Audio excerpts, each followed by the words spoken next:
चला तर मंडळी, आज बनवूया चमचमीत असे हॉटेलसारखे सँडविच, तेही घरच्या घरी. एकदम छान होतात आणि एकदम सोपी रेसिपी आहेत आणि खायला बी एवढं टेस्ट लागतात ना, तर खूपच छान. तर चला पटकन आपल्या रेसिपीला सुरुवात करूया. हाय, हॅलो, नमस्कार. मी आरती आणि स्वागत आहे तुम्हा सर्वांचं आपल्या चॅनलवरील अजून एका नवीन व्हिडिओमध्ये. तर आज मी ना तुमच्यासोबत ब्रेड सँडविचची रेसिपी शेअर करत आहे. तर त्यासाठी मी ना सगळ्यात अगोदर बटाटे छान असे शिजवून घेतले. बटाट्याचे 2 तुकडे करून त्यांना छान शिजवून घेतलं. बटाटे शिजून झाले, इकडं लगेच त्याच्या सालीही काढून घेतल्या आणि लगेच मसाल्याची तयारी केली.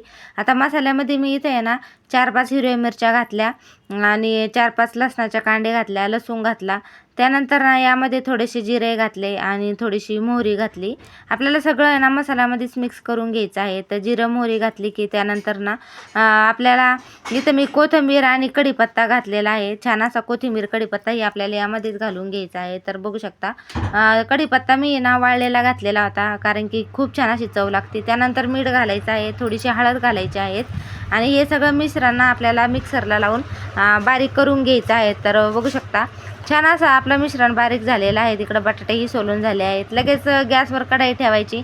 कढईमध्ये ना आपल्याला 2 चमचा तेल घालायचं आहे. आता जिरा मोहरीची फोडणी नाही दिली तरी चालेल, कारण की आपण मसाल्यामध्येच घातलेली होती.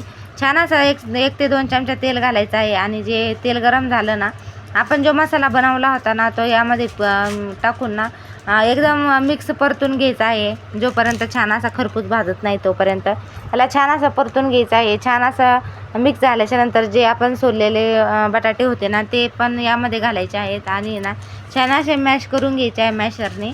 अशा चमच्याने आपले त्यात गठ राहतात, तर त्यामुळे आपल्याला आहे ना चमच्यानं छान असे मॅश करून घ्यायचे आहेत.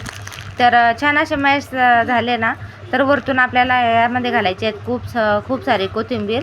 बघू शकता अशा पद्धतीने जर घातले ना तर खूप छान असे तयार होतात आणि एकदम ना 2 ते 3 मिनटं यास लगेच मॅश करून एकदम छान असे तयार होतात. कोथिंबीर वरतून घालायचे आहेत आणि पुन्हा याला छान असं 2 ते 3 मिनटं आहे ना पुन्हा याला मिक्स करून घ्यायचं आहे. तर बघू शकता अशा पद्धतीने छान असे मिक्स झाले ना आपले, तर एकदम आपली आता चटणीसाठी इथं चटणी भरायसाठी इथं तयार आहेत आपली चटणी. तर ना त्यानंतर लगेच एका प्लेटमध्ये आपल्याला आहे ना 1 चमचा 1 ते 1.5 चमचा ना इथं बेसन पीठ घ्यायचं आहे. तर तुम्ही कमी जास्त घेऊ शकता.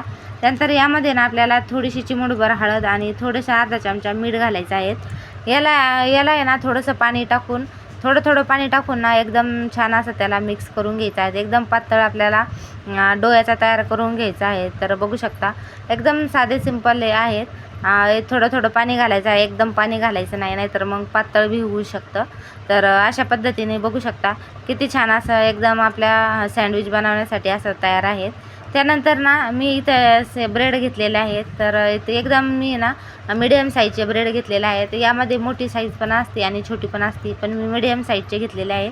त्याला काय करायचं आहे, दोन्ही मध्यभागी ना त्याला कट मारायचा आहे आणि एका साईडने ना आपल्याला छान असं आपण जी चटणी बनवली होती का ती याला भरून घ्यायची आहेत आणि वरतून दुसरी साईड त्याला आहे ना हे करून घ्यायचे आहे. तर बघू शकता अशाच पद्धतीने मी ना 1-2 करून दाखवते आहे. तर अशाच पद्धतीने मी आपल्याला सगळे करून घ्यायचे आहेत. तर छान असे होतात, जास्त काही वेळ लागत नाही आणि पटकन छान असे होतात. त्या अगोदर ना तुम्हाला माझ्या रेसिपीची व्हिडिओ आवडत असेल ना तर नक्कीच माझ्या व्हिडिओला लाईक करत जा आणि चॅनलला मात्र सबस्क्राईब करायला अजिबात विसरू नका. नवीन चॅनल आपलं स्टार्ट केलेलं आहे. काही जर चुकी झाली तर हेही मला नक्कीच कमेंट करून सांगा.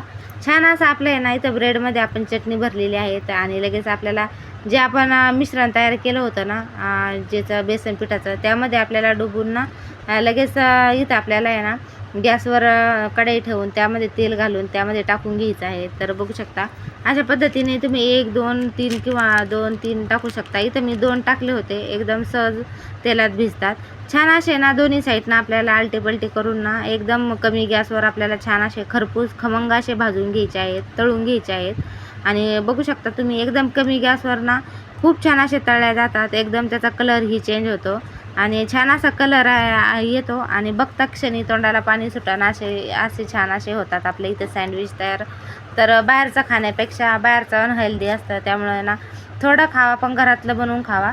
तर अशा पद्धतीने आपले छान असे इथं सँडविच तयार झालेले आहेत आणि इतके खायला इतके टेस्ट लागते ना, तर एवढे सुंदर ना, तर खूपच छान लागतात. आणि अशा पद्धतीने मी सगळे इथं सँडविच तयार करून झाले आहे. तर कसा वाटला व्हिडिओ आवडल्यास लाईक करा, चॅनल सबस्क्राईब